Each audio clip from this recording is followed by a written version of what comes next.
Terima kasih teman-teman yang sudah hadir di acara Beta Talks malam hari ini. Ya, semoga malam hari ini kita tidak ada halangan. Hari ini adalah tanggal 19 Februari 2022. Perkenalkan, saya Reza Wardana selaku Ketua Beta UFO Nasional, dan juga ada Mas Indi selaku sebagai wakil dari Beta UFO Nasional. Nah, pertama-tama sebelum kita memulai acara ya, saya ingin menyampaikan sepatah dua kata dulu bahwa uh, kami mengadakan acara di Beta Talks malam hari ini karena memang sebagian dari teman-teman UFO ya, Beta UFO ini mungkin ada yang belum tahu Beta UFO ini apa. Beta UFO ini adalah komunitas pemerhati fenomena UFO dan alien yang sudah berusia 24 tahun lamanya. Nah, sebagian dari teman-teman Beta UFO ini pernah bertemu dan berkomunikasi dengan Kang Diki ya, termasuk saya 2 kali bertemu dengan Kang Diki. Oh maaf, 2 kali di Surabaya, 1 kali di Jogja. Kemudian juga ada teman-teman yang lain di sini sudah bertemu dengan pernah berkomunikasi dan berdiskusi dengan beliau. Nah, Beta UFO ini Beta UFO ini juga ada dalam ini apa namanya sebuah platform yang disebut atau yang bernama Indonesia UFO Network, di mana juga ada Teh Sandi yang juga ada di Indonesia UFO Network di sana. Nah, relate-nya antara kami dengan Kang ini adalah kami sama-sama menyukai pembahasan tentang ekstraterestrial, dan di kami rasa dengan kepergiannya Kang Diki Zainal Arifin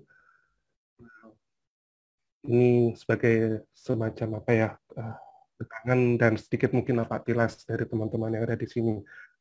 Nah, sebelum langsung pada acara inti, sebelumnya kita mungkin mengaturkan doa dulu ya kepada Kang Diki. Semoga beliau tenang di alam sana. Mari kita berdoa bersama-sama dengan menundukkan kepala sejenak. Amin. Terima kasih teman-teman semuanya. Nah, saya sebagai host di acara malam ini, saya ingin ini dulu turut menyampaikan, saya turut berduka cita atas kepergian dari Kang Diki. Semoga teman-teman di sini dan saudara-saudara teman-teman di sini yang mengenal Kang Diki bisa dengan diberi kesabaran yang luas ya, dan kita berharap bahwa beliau bisa ditempatkan di tempat yang terbaik di Tuhan Yang Maha Esa. Nah, mungkin karena Teh Sandi sudah hadir di sini, mungkin kita bisa, saya juga dan teman-teman Beta UFO juga bisa ya mungkin bertanya ya dari Teh Sandi sendiri. Teh Sandi, ini kalau boleh tahu ini apa selama ini bagaimana sih Kang Diki itu di mata teman-teman Lantera Meditation gitu. Oke, terima kasih Mas Reza. Sampurasun, Sampurasun. Assalamualaikum warahmatullahi wabarakatuh. Waalaikumsalam warahmatullahi wabarakatuh. Salam jaza. Waalaikumsalam warahmatullahi wabarakatuh. Ya, terima kasih ya Kang Teteh, Mas-mas, Mbak-mbak yang ikut di Zoom malam ini. Terima kasih atas undangannya juga Mas Reza dan teman-teman dari Beta UFO. Mohon maaf ya kalau ini masih suasana nggak berduka banget sih. Kita tetap harus meneruskan perjuangan dari Kang Diki itu sendiri. Jadi kalau dari kami Lantera, memang untuk kalau di apa ya istilahnya kayak dunia persilatannya lah, ya mungkin sementara selesai sampai di sini karena Kang Diki ini sebagai guru utama kami juga sudah selesai bertugas untuk di Art Guruma ini. Kemudian semoga akan bisa melanjutkan kami yang sudah diberikan bekal ya sama Kang Diki ini bisa melanjutkan apa yang sudah yang sudah dirancang sama Mbak untuk kedepannya, dan kita akan tetap meneruskan untuk memelihara bumi ini. Seperti itu Kang Reza, Mas Reza. Oh, oke. Terima kasih. Ini saya waktu itu bertemu dengan Kang Diki ini pertama kali itu di Surabaya di Rungkut. Kemudian beliau ini memperkenalkan ini ya inovasi alat-alatnya yang dibuat oleh beliau. Memang Kang Diki ini memang suka ya Teh untuk menciptakan inovasi-inovasi gitu alat-alat. Gini, jadi sebenarnya sih Kang Diki ini memang mengaplikasikan sebenarnya. Jadi istilahnya tuh ciptaan-ciptaan ya ini bukan karangan beliau atau gimana, tapi Kang Diki ini mendapatkannya dari semesta seperti itu. Nah, kemudian dari hal-hal kemudian diaplikasikan dengan yang segala ciptaan yang beliau buat, yang pasti untuk kemaslahatan umat ya, untuk manfaat bagi umat manusia dan juga bisa menjaga di semestanya seperti itu. Memang ciptaannya itu disesuaikan dengan kebutuhan kita sekarang sebenarnya. Jadi seiring dengan waktu teknologi itu keluar secara bertahap. Sudah banyak sekali ya yang sudah bisa dibikin sama Kang Diki itu. Salah satunya yang belakangan ini yang sudah sering kita bagi-bagikan untuk ke panti asuhan itu adalah bahan bakar sampah untuk bakar sampah, burner, istilahnya burner. Jadi itu kita sudah bagi-bagi ke kota-kota di seluruh Indonesia secara free ya, yang ada supaya alat ini bisa bermanfaat untuk ya istilahnya menanggulangi sampah ya.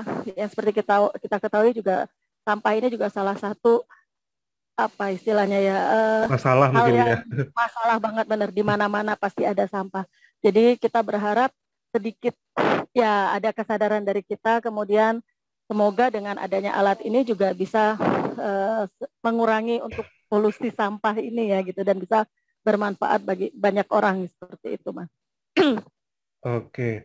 Sama ini Teh, kan apa namanya mungkin Teh Sandi bisa cerita ya apa namanya awalnya Kang Diki ini membentuk Lantera ini bagaimana Lantera Meditation? Kan apa namanya mungkin buat teman-teman tahu ini Beta UFO dan mungkin Lantera Meditation ini apa ya tidak ada ini ya apa namanya ikatan. Nah, maksud saya adalah kami sama-sama memang suka meneliti hal-hal yang berbau ekstraterestrial. Nah, kalau dari Teh Andi sendiri itu mungkin ada cerita enggak apa namanya kiprahnya Kang Diki ini lalu menciptakan Lantera Lemurian yang sudah berusia berapa ya? 20 tahun benar? Oh, gini. Jadi sebelumnya itu Kang Diki mendirikan yang namanya Yayasan Bela Diri Hikmatul Iman. Untuk di awal itu pada tahun 1997 ya. Jadi pembelajarannya ya kita belajar hanya dengan energi tenaga dalam, kemudian kita belajar juga metafisika dan juga kalau metafisika ini termasuk pengobatan ya, sama jurus silat. Jadi memang benar-benar pure di bela diri. Kemudian seiring waktu 27 tahun berjalan, kemudian Kang Diki sendiri yang membubarkan Hikmatul Iman ini, kemudian diganti dengan LTLM ya, Lantera Lemurian Meditation. Latar belakangnya ya disesuaikan dengan semesta pada saat ini. Gitu loh, ibaratnya kalau HI dulu mungkin masih ya SD gitu kali ya. Nah, Lantera ini sudah universitas matang. Universitas lah itu. Jadi memang lompatannya tuh sangat jauh sekali karena memang percepatan ini ya, percepatan, terus lihat energinya juga, lihat semestanya, alam semestanya, jadi menyesuaikan gitu loh. Dengan yang dipelajari juga lebih luas di Lantera ini, dan lebih apa ya, mencakup segala macam aspek di masyarakat ya. Jadi tidak hanya bela diri seperti itu, tapi juga kita bukan hanya manusianya, tapi juga fokus di alamnya yang kita harus benahi. Seperti itu loh Mas. Jadi perubahan itu ada di tahun 2016. Jadi Lantera itu lahir di 2016. Seperti itu. Oh, yang 20-an tahun tadi itu Hikmatulnya 27 tahun tadi ya. Hikmatul Iman. Ya, Hikmatul Iman. Jadi memang kenapa dibubarkan? Karena itu memang sudah tidak ini ya, tidak sinkron dengan semestanya, dengan alamnya. Karena ketinggalan lah mungkin gitu. Jadi kita harus upgrade diri. Jadi harus lompat saat itulah kasarnya seperti itu. Jadi benar-benar dengan segala pertimbangan apapun dan harus percepatan juga. Akhirnya sama Kang Diki 2016 itu langsung dibubarkan dan kemudian kita beliau mendirikan Lantera itu. Oke. Gitu. Oke. Selama ini kegiatannya kan yang sering-sering saya dengar tuh di Batu ya, apa di mana ya? Di Malang.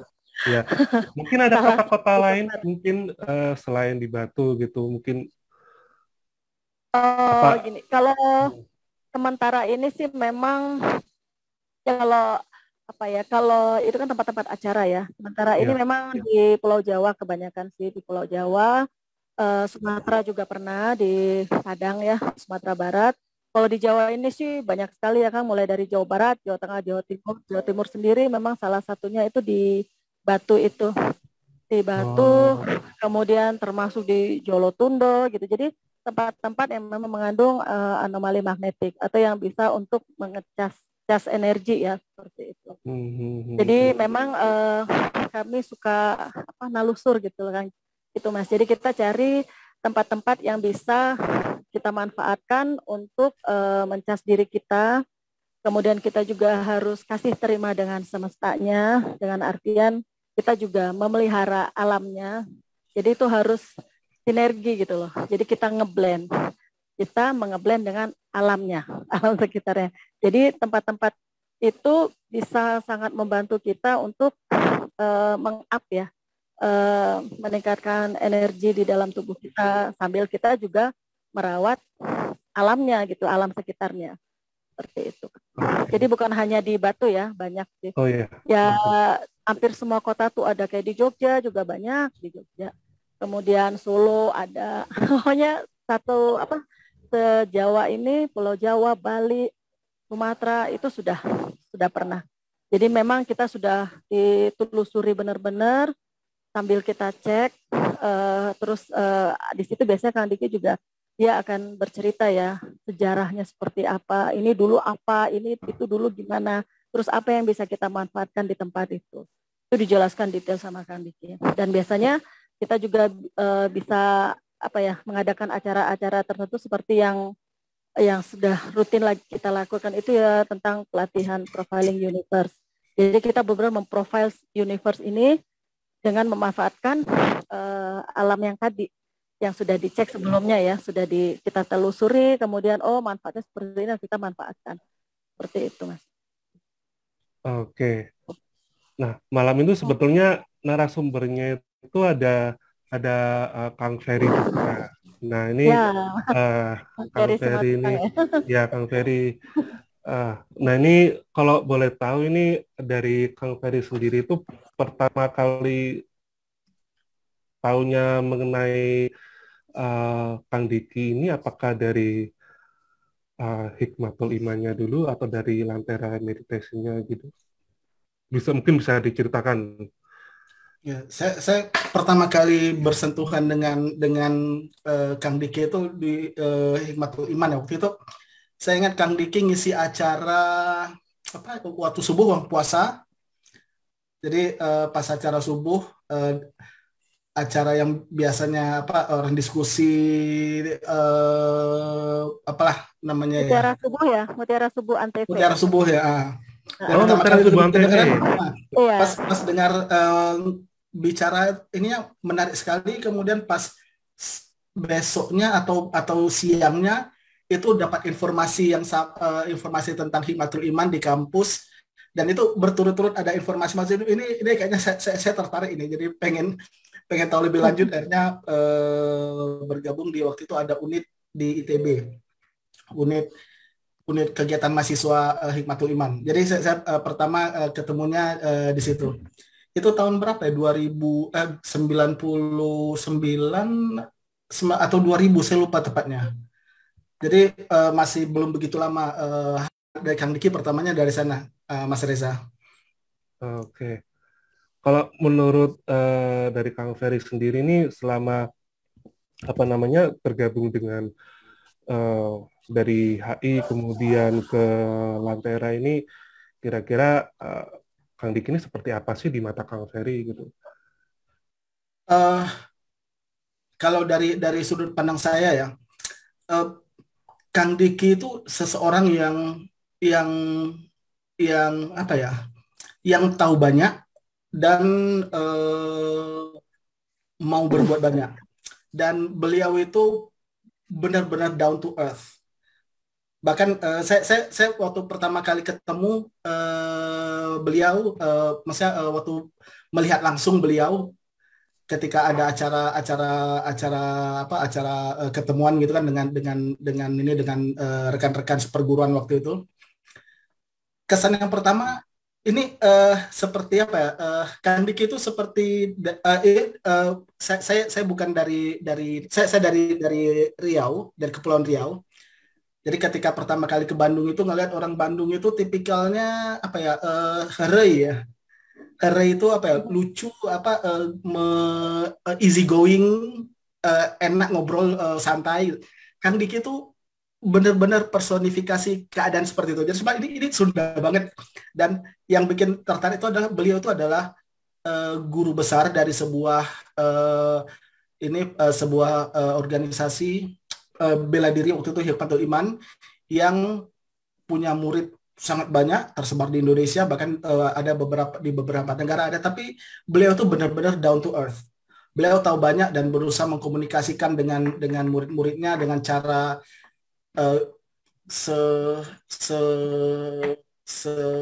apa ya? Beliau tahu banyak dan ingin mengkomunikasikan dengan kita, memberitahu kita, mengajak kita untuk berbuat banyak, dan kesan yang sangat egaliter itu yang sangat kuat, yang tertanam image Kang Diki dalam kepala saya. Oke. Jadi kalau misalnya kan kalau misalnya seorang guru besar dari sebuah organisasi yang anggotanya banyak, itu mungkin akan menjaga image, berkomunikasi dengan orang dengan agak menjaga inilah ya, jaga image. Kang Diki sama sekali nggak seperti itu. Jadi egaliter banget, dan itu sesuatu yang dari awal saya lihat ini sesuatu yang salah satu sisi yang sangat menarik dari seorang Kang Diki. Oke, menarik. Kalau dari Teh Sandi gimana? Selama ini mengenal Kang Diki, bagaimana mungkin kesan-kesannya? Apa ya? Saya udah kenal udah lama banget soalnya, jadi dan sering ya biasa. Lebih lama dari Kang Ferry berarti ya? Jauh lebih lama. Saya termasuk yang baru. Saya udah agak bangkotan nih. Apa ya? Kalau jujur saya, gimana ya? Kang Diki itu ya udah kayak orang tua saya sendiri yang pasti, dan guru. Semua apapun yang ditanya beliau tahu aja jawabannya, dan nggak pelit ilmu. Dalam artian ya, kadang kita susah ya mau bertanya apa, mengungkapkan apa. Beliau tuh kayak yang tahu aja, kayak yang baca pikiran atau apa, entah tiba-tiba dia cerita aja. Jadi kita belum nanya dia udah jawab duluan lah, istilahnya seperti itu. Kemudian juga dia orangnya bijaksana banget. Dia orang tua, bukan untuk ke saya aja ya, ke anak-anak siapapun. Jadi dia nggak lihat orang itu dari mana, nggak, semua sama. Apa yang dia bisa kasih, dan dia akan kasih tanpa pamrih. Jadi dia nggak akan mikirnya nanti bakalan nanti orang ini kalau dikasih ntar dia begini. Enggak. Kalau kamu mau tahu, nih saya kasih. Kalau dia bingung mau gimana, nih saya kasih. Pokoknya sampai orang itu bisa gitu, sampai bisa berdiri sendiri. Jadi bagi saya tuh, aduh kehilangan mah gimana ya Kang, Mas ya, jadi kehilangan mah pasti gitu ya. Tapi beliau selalu mengajarkan ke kami bahwa coba ya jangan terlalu kemelekatan itu jangan terlalu dalam banget gitu. Bahwa apapun yang setelah saya ajarkan, apa yang sudah diberikan itu, ayo dong action gitu loh. Ayo dong. Mana aplikasinya, jangan diem aja, jangan cuma wacana, jangan cuma disimpan aja buat sendiri, tapi ayo dong gitu kan. Bantulah semesta ini, bantulah teman-teman siapapun itu, nggak harus orang ini siapa nggak perlu gitu. Jadi contoh teladan banget gitu ya. Dia nggak pernah ngasih tahu kayak yang teori panjang lebar, nggak pernah. Tapi dia lakukan dengan contoh. Gini nih caranya. Jadi kita tinggal lihat aja, terus ikuti. Gak usah takut, gak usah, kamu mau ngikutin aku, nggak gitu. Nggak pernah ya. Justru ayo kayak gini nih caranya ya. Nggak paham juga. Dia akan kasih yang benar-benar yang sesuai dengan ini ya. Kadang kita gini kan. Ini Mas kalau saya nanya dengan si B nanya, dia bisa jawabannya tuh bisa beda. Tapi sebenarnya sama. Isinya tuh sama, tapi cara penyampaiannya berbeda. Jadi benar-benar dia tuh ngalir banget. Atau saya nge-freeze ya? Oh enggak, tes sandinya. Ya, udah. Oh udah. Udah, maaf ya. Udah apa? Saya masih di Padepokan Kang Diki ini, jadi masih ada di Bandung.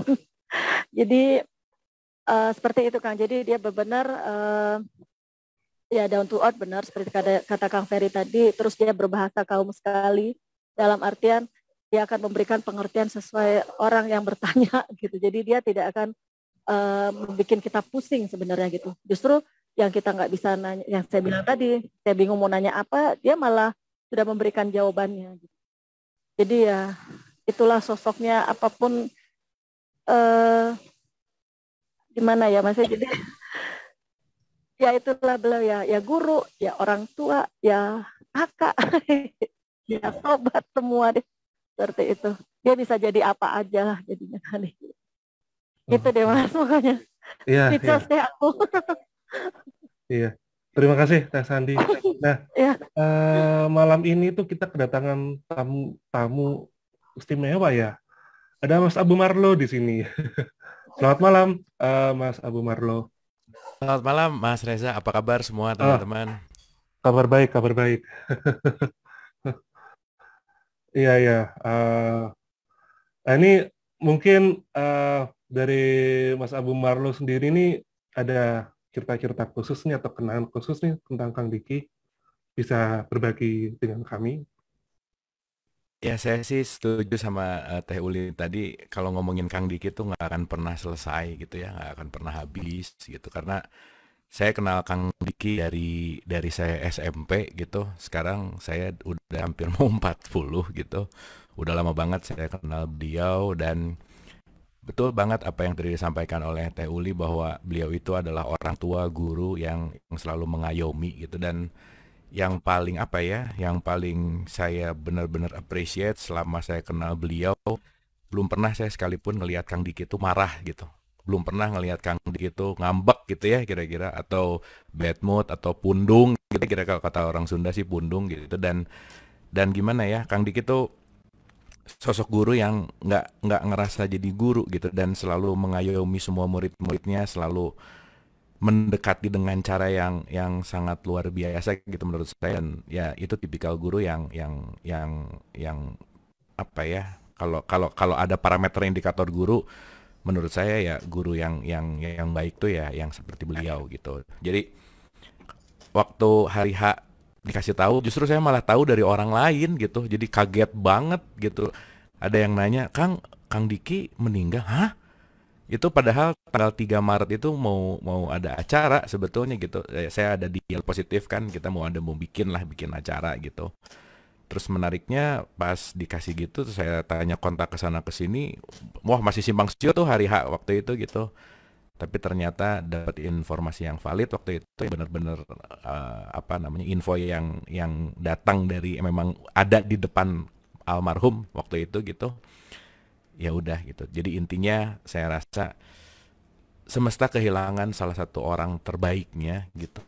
Karena Kang Diki itu hidupnya hanya untuk merawat semesta dan selalu mengajarkan kita semua murid-muridnya untuk merawat semesta, untuk menjadi manusia yang seutuhnya, untuk benar-benar sadar tugas kita kesini tuh mau ngapain sih gitu. Dan saya rasa ya itu sosok guru yang selalu saya dan saya rasa murid-muridnya juga merasakan sosok guru yang selalu didambakan, sosok guru yang selalu dirindukan gitu, sosok guru yang selalu dijadikan sebagai pegangan, karena Kang Diki dalam semua aspek, mau itu ilmu udah nggak usah ngomong gitu ya, kalau masalah ilmu sih dahsyat sekali, tetapi pendekatannya selalu menggunakan pendekatan yang ya selain mungkin Sunda banget ya, kayak kata Kang Ferry gitu, pendekatannya tuh selalu asik gitu. Pendekatannya bukan masalah guru murid, pendekatannya bukan masalah atasan bawahan gitu.